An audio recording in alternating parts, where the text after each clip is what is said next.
Welcome to Cartoonist Kayfabe Show and Tell. This week we're going to talk about storyboards. My name is Jim Rugg. I'm Ed Piscor. I'm Tom Sholey.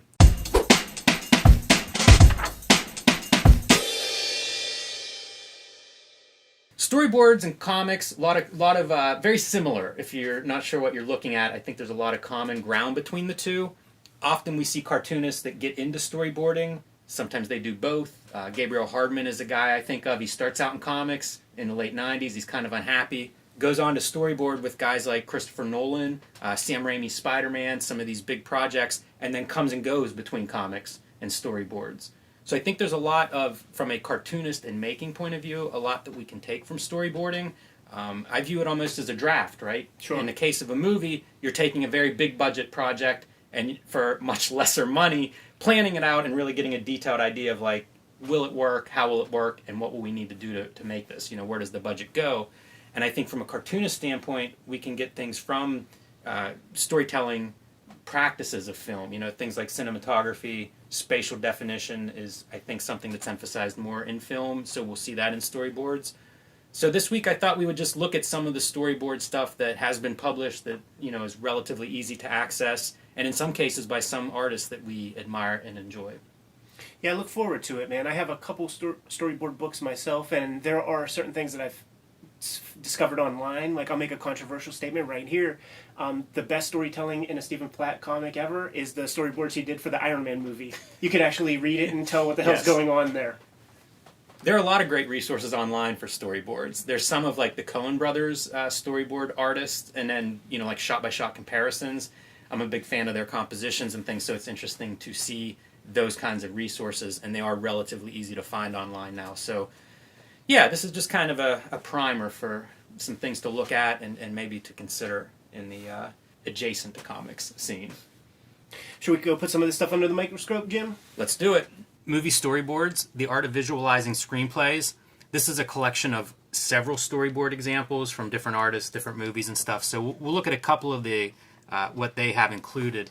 And I thought we would start with the famous shower scene from Psycho. Classic. Storyboarded by renowned designer Saul Bass. I mentioned in the intro, you do this as a way to generate drafts, to work through ideas, and I think this is probably one of the best examples of that, something that's quite a film challenge. You know, how do you depict this thing? Being able to have sketches made, I think, is a great first step, and I think that's something a lot of cartoonists do, you know, when they're working out scenes. Like, some cartoonists, I think, write that way. I'm in the midst of it right now, man, where I've discovered there's an 8-page sequence that just isn't quite working for me. Thankfully, I was able to figure that out in a stage where it took me, like, you know, an hour per page as opposed to 13 hours per page. Right. That's the other part, right, that storyboarding or sketching does is easy to generate multiple drafts. You know, you can see these are drawn relatively fast, very sketchy and rough at this stage. Another highlight in this book is from Apocalypse Now storyboards. For some reason, these remind me of Bill Sienkiewicz, but I love that they're in color. I think they're drawn with pens in some cases. Widescreen format. Very widescreen. Makes me think of James Stokey. Yeah, that's another one. Just super detailed art. You know, I just mentioned about them being sketches and you can generate them quickly and stuff, but like, these are very developed. And I bet these guys still generated them pretty fast, man. Yeah. Like, they're like, once you develop that tool set, man, it's in there to stay. But I mean, that's pretty stunning on its own. That would work as a 2-page spread in any comic Yeah, book I want to exactly. read. Like, why wouldn't you draw a comic like this? Like, that's a cool thing as a creator, looking at these, is you see all these different ways that you can depict action graphically that you haven't seen in a comic. So it's just like a bigger toolbox to draw from. Yeah, I think from that point of view, like as a reference, these are really effective because it is the same problem that cartoonists have. Where's the point of view in this panel? And you see like a very realistic, you know, solution to those problems in storyboarding, because ultimately this is a setup for a camera guy, but definitely influences that we could be borrowing. You know, there's so many comic shots that are just like the straight on level kind of shot. It's nice to consider a different point of view. One of my favorite examples in this book is Martin Scorsese. This is from Raging Bull. And he talks about the value of doing this. You know, these are his drawings, so very, very crude, very rough. But when he was trying to figure out the boxing scenes in Raging Bull, he was doing things that hadn't been done on film before. So like he had to have some idea of like, where's this camera need to be for me to get these shots or to make this boxing scene work a certain way. And, you know, it's just enough information to say it's one person in this shot or it's a close up here or there. You know, camera's got to be in the ring, etc. But the information that he needs, like we talk a lot about production art. These are totally production art. You know, this is absolutely like information graphics of how to actually film this thing and set it up. This looks like a Frank Santoro comic. Yeah, for sure. And another example of different media, you know, like those previous examples, we've seen pen and ink and color, probably watercolor, I imagine, on Apocalypse Now. Now we're seeing like just crude pencil drawings with a little bit of indication of blood. Possibly a ballpoint pen doing the blood there.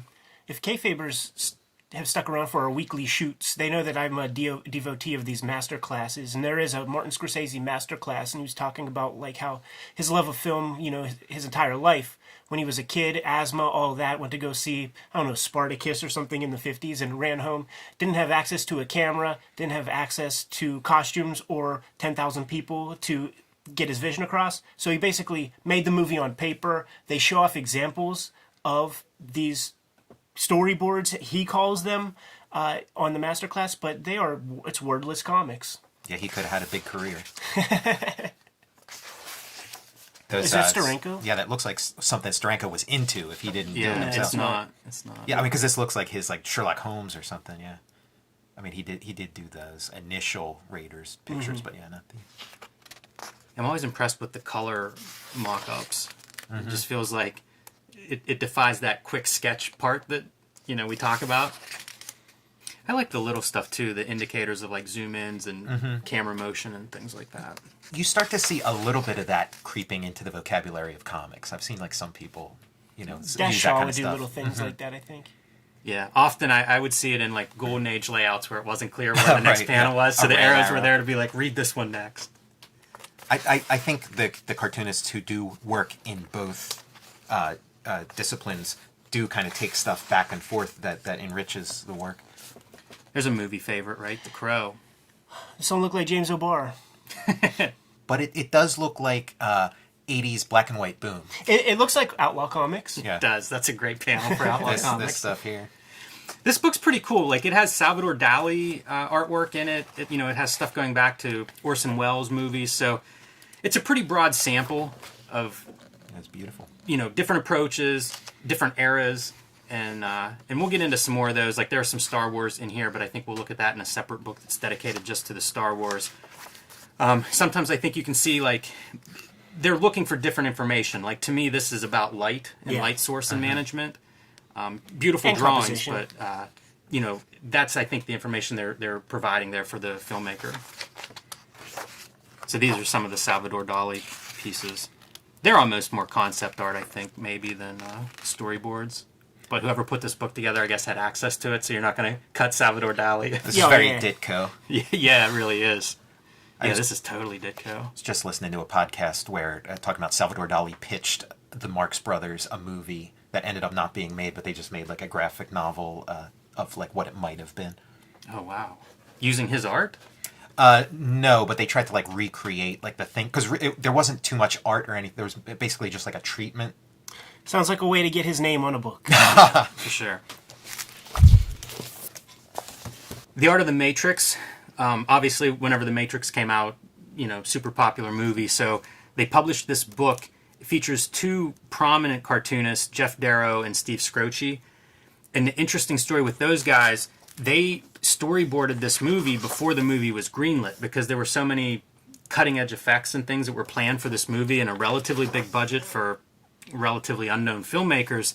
They had to really convince the studios of their vision. And so the Wachowskis had worked with Steve Scroce at Marvel on Razorline, the Clive Barker universe, and I guess maintained a friendship and a working relationship. And so they would commission him to do pieces of this as they were going through like the production process of just getting money and getting producers on board.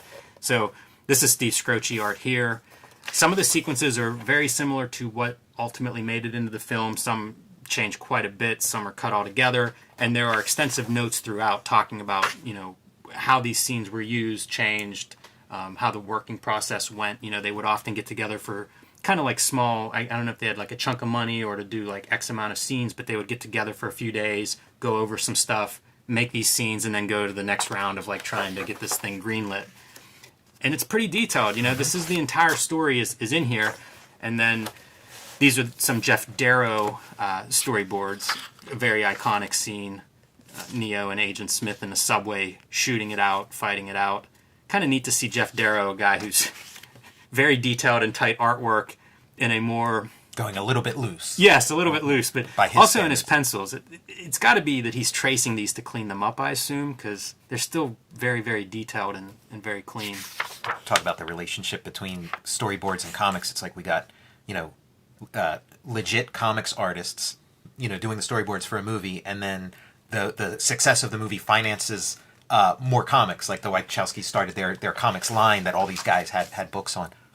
Yeah, it's a good point. And Matrix comics as well. I can remember one Free Comic Book Day. I think Dave Lapham had a Matrix comic that came out, obviously connected. Yeah, once the Wachowskis discovered how cheap cartoonists Can be draw bought. their pages, man, like, oh yeah, man, we got these guys for nothing, man, to do Think whole about sequences. Historically what was going on in comics at this time. It was a bleak time. This is around the time like me and you started, Jim. This is like a real for bleak sure. era. This is neat. This is the big sequence whenever they go and rescue Lawrence Fishburne, and it's the helicopter sequence. And so there's some changes between the storyboards and the movie, but this is one of those like giant budgets, like how do you crash a helicopter in the middle of a busy street? And it's beautiful. The drawings, though, like the helicopter, the reflection in the buildings. It's a lot of drawing. These you can find too. I think they printed 1 million of these books. You can find them at like half-price books in places. Yeah, I'll be getting one once we get off this record session. This is one of the more interesting like production script books that I found. So this is not traditional storyboarding. They call these color scripts. And this is something Pixar, I guess, maybe pioneered. I don't know if it's related to the production process of 3D that you need to map this stuff out, or it's maybe much, much cheaper to map it out ahead of time. But these are incredible. So they would build very detailed color, like they call them color scripts, but they're almost storyboards. And it was to establish pretty much the mood of the scenes, to get that palette worked out, I guess, ahead of time. And they did it, in their early works and apparently liked the results, so they carry through. This book features, I don't know, maybe their first 10 movies or something. And it's nice how it's arranged because you actually get to see those color shifts happen. It's over the course of several scenes are visible in one of these pages. Pretty quick drawings, probably working from an early story script, I guess. And I think it's a practice that has now been adopted much more widely in, at least in the animation industry. It's almost like looking at a palette. Exactly. Yeah. Again, going back to like our use for this stuff, making comics, I think we all build color palettes, and that's part of that process is like trying to figure out what fits, this whatever particular story we're working on. Like getting the color palette figured out early on is an important part of that. So this is kind of right up my alley for that. This is an incredible book here. Yeah. And we have, once again, cartoonist friends who work at Pixar, like Scott Morse. How about this? He might have done a couple of these things. The Incredibles. You see a different set of media, like now they're just drawing them digitally, but same deal. It's very distinct. I like to think of this, like I'm a big proponent of making your scenes very distinct. Yeah. And color is one of those areas that's a pretty clear way to communicate that. And you see it on display here. This is like that artist Shag or Bob Steak with two A's. Makes sense, for all the modern style of And they ended up using that approach Incredibles. in the credit sequence and stuff. Oh, did those they? animations, yeah. At least in the second one. I don't remember the first one. I love it whenever you can see like the mood dipping in the color. It's pretty good. Good book. Yeah, that's a different one. I'm very happy to have found this one. So these are a little different. This is Mobius Comics. These feature a few different Mobius stories and some information, but they also have a series of storyboards that he did for something called Internal Transfer. I don't know that this was ever produced, but it's a chance to see Mobius approaching, that filmic language. And this runs through all 6 issues. This is a Caliber comic from the 80s, I think. And we know Mobius had his dances with feature films many times, man. I recommend everybody take a look at Joe Rowski's Dune documentary. It's about a flick that never got made, man. I show it to all my creative friends, man, because the idea that you take away from that is even if a project fails, some fun stuff could still come out of that union. Yeah, that's the best example, probably, to find some of his production work. You know, this isn't the greatest. We're talking about production. This isn't the greatest way to show, you know, the printing and whatever.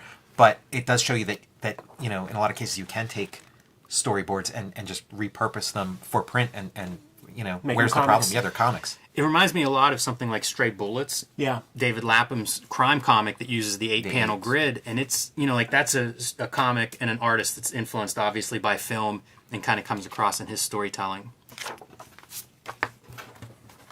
This is the Batman animated book that Paul Dini and Chip Kidd put together. This is one of my favorite books just in general. Mm-hmm. Classic. One of the cool pieces in here is storyboards from the opening sequence of the cartoon, and it's you know, like these are the complete storyboards, so it's really interesting to kind of go through there. I feel like that's one of those great iconic treatments of Batman, and again, you get to see some of the film techniques, right, like the pans and zooms as you watch. But man, incredible economy of drawing. You know, these simple shapes just in silhouette that read perfectly.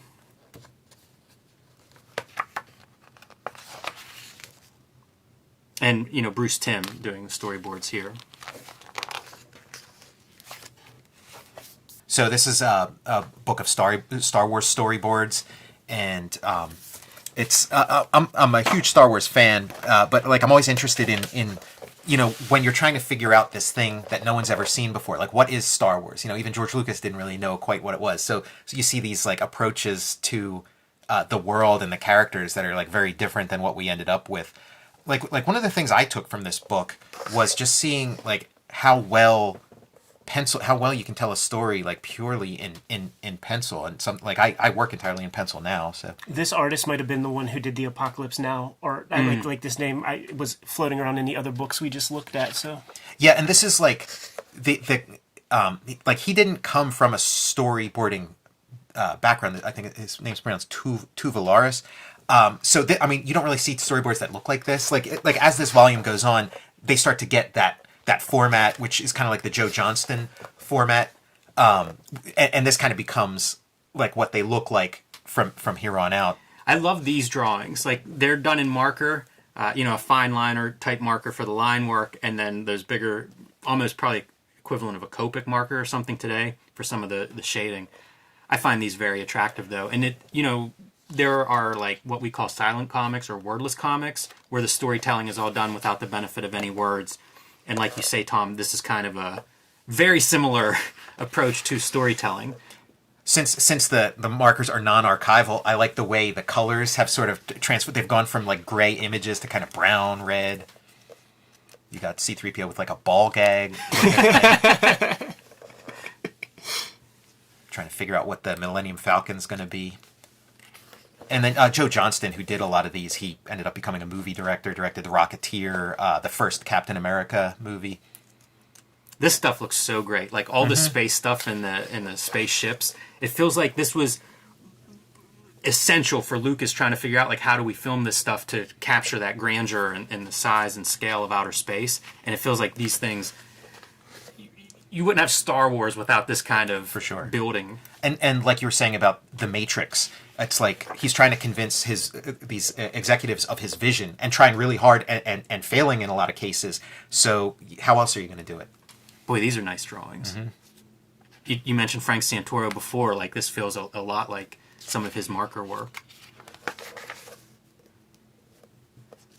This is one of my favorite storyboard books. I always get this out of the library. Yeah, I broke down and just bought it Yeah. one day. If you're a Star Wars fan, like, there's a lot of meat on this bone. Yeah, it's kind of a shame, like, once they do figure out what Star Wars is, because as it goes on, it gets less interesting, because it becomes just, like, you know, reiterating established things.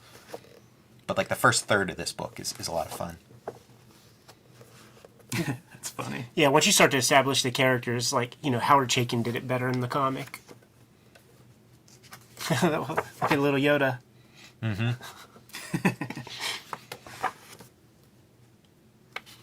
Yeah, you get a sense with these that they are even drafts. Like, there are probably several drafts of a lot of these sequences. A bunch of guys working simultaneously on the same sequence. Take a look at any of the DVD extras, like even for the Attack of the Clones prequel DVD, and you just see like these guys doing their versions of Yoda. And we already know what Yoda looks like, but George Lucas has got his hammer over top of these guys' heads, man. You see that they were bleary-eyed, probably stayed up 2 nights, man, and it still wasn't good enough for them. We have a lot of friends in comics who do storyboards, maybe on the side, and I always hear those stories, like from people that did Adventure Time storyboards, where it's like once you're on, it's like round the clock, to produce that episode. So I'm sure the guys who were doing Star Wars had the same deal. Probably especially so if you have low budgets, everybody's stressed trying to make that dollar look like $10. I'm sure this is one of those stages where guys are really pushing. I try to think of that like animation and film work ethic, when I'm working, because it's like, you can't complain because there's people who have it worse. So this is a good one. Probably good for cartoonists, good for Star Wars fans. I think that's one of the nicer extra art books, and probably Star Wars, one of the pioneers of publishing all that kind of art. And then finally, I'm going to end on some anime storyboards. This is Paprika. And it's pretty straightforward. I guess this has become a somewhat popular subgenre. So you'll see a lot of, well, not a lot, but certainly a few of these collections of storyboards from popular anime being published. They exist for every Studio Ghibli movie. Yeah. So you get to see all of Miyazaki making those decisions. Tekken Kincrete, although I don't think these are drawn by Matsumoto. Although some of them kind of look like it. And it varies a lot from scene to scene. Some of the stuff is much more clear, and this is another example of like seeing what are they actually working out. Sometimes it's just a couple of characters walking around, and so that's all you're really seeing, as opposed to full-on drawing. It's basically the animated parts and right. what they need to make that scene work. Yeah, they establish the background, so then all you need is like the character movement after that point. I enjoy looking through these, though. Again, it's another way to approach storytelling visually. I like to keep these kind of these storyboard books close whenever I'm pacing out my own stories, man, just to kind of like, just have some extra examples at hand for different camera compositions or whatever. To me, these are the best that I've seen of the anime storyboards, probably because Otomo, famously drew these. So it's really a chance to see a master at work, and also a subsequent draft in a lot of ways. After drawing the manga first, this is a chance for him to maybe go through, streamline, clean up, where the manga becomes a draft that precedes the storyboards. It's all about the work.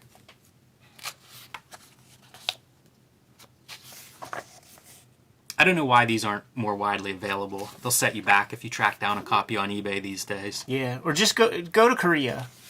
Just go to Korea, man. It's cover price out there. I looked in every manga shop I visited in Tokyo and couldn't find them anywhere in Japan. I'm surprised. Korea might be the missing ingredient there. I was real nervous, man, because I had to use my card. I didn't have like Korean money, and I was like, you know what? I'm just gonna do it because I know these things are like $200 a piece back home. So if this $30 thing ends up being like all the surcharges, $100, I'll live with it.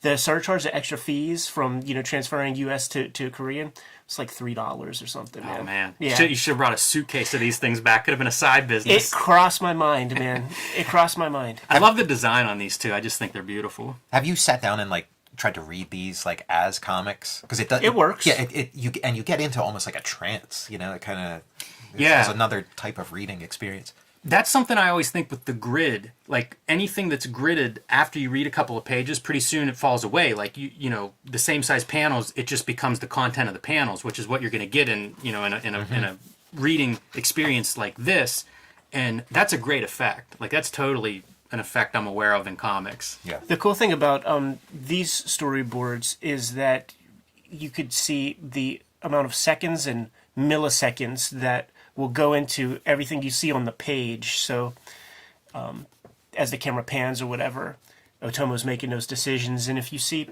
I forget what the Ghibli documentary is called, but you see Miyazaki sitting there with his storyboards, and he has a stopwatch in hand, and he's looks at his storyboards and closes his eyes and clicks the stopwatch and takes a look at it and starts to like fill in those times. So he's like, you know, trying to see the movie in his mind. Yeah, the timing component is a whole nother thing that, you know, it's pretty different than making comics. Right. There's some awareness of timing, but nothing that precise. Way outside of our pay grade. Like, I can't imagine pacing a film. That's just a whole different discipline. So that's some examples of storyboards that I have enjoyed looking through. We always try to leave Kayfabers with something to look up. I would say this is an easy book to find. You know, it's in print, relatively inexpensive, and features a very broad survey of storyboards. The Star Wars storyboards are another item that's pretty readily available and one that might appeal to viewers. This has me juiced up, man. I'm in the middle of like pacing out and doing my first draft of my next comic, man. So I feel like we should get back to business, man. What do you say about that? Let's do it. So, Kayfabers, you know what to do. Like, subscribe, and follow the YouTube channel. Hit the bell icon if you haven't done so already. It'll notify you whenever we have new videos available. We usually put up at least 2 a week. You can support us through merch at our spread shop. You can find a link below the video. We're going to get back to making our comics, but you Kayfabers know what your marching orders are. Read more comics.